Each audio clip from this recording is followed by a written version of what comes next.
So to work around with charts in Canva, you should first go to Elements section right over here. And from Elements, you can see that charts is there. So I'm going to click on See All right over here to see the options for charts. So you can select the chart that you want to work with. So let's say, for example, I'm going to work with this bar chart right over here. And here you can see that the chart has been imported. Now I can work around with the colors of the chart right here. So I can change the colors, as you can see, just like this, according to what you want. You can also change out the size of the fonts right over here as well. And we're going to learn about how to work with fonts even more in later lessons.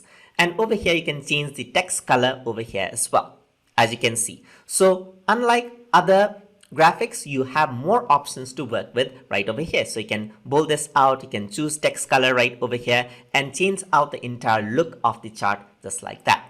Besides that, as I click on the chart over here, that is double click on the chart, you also get access to its data. So I can add in my own item right here. So I can add in something like Udemy, and you can see that it changes out the name right over here. So I'm going to go out into Udemy 2 right over here, just like that. And then just like that, you can see that it changes out over there as well. So I can simply remove out the data over here as well. So as I remove the data, the bar chart changes, as you can see right here. So I can add in the data over there as I wish. So I can add in something like 10, add in something like 100, and the bar chart changes accordingly, as you can see right over here.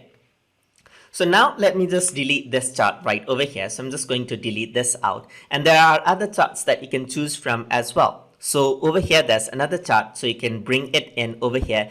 And then you can enter the value right over here. So right now everything is 10, but once I change 1 to 100, you can see that the chart immediately changes just like that. And it shows the percentage as well.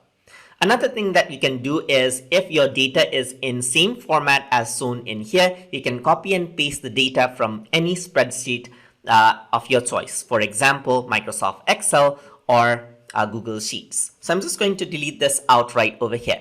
There's some other charts that you can work with as well. You can see that there's charts below as well. But after this point, you can see that the chart are not editable. You can still change the color over here, but you don't get the number option right over here. So only some of them has numbered options you can add in and generate charts, but not all of them can be edited and worked out with numbers. And that is how you can work around with charts inside of Canva.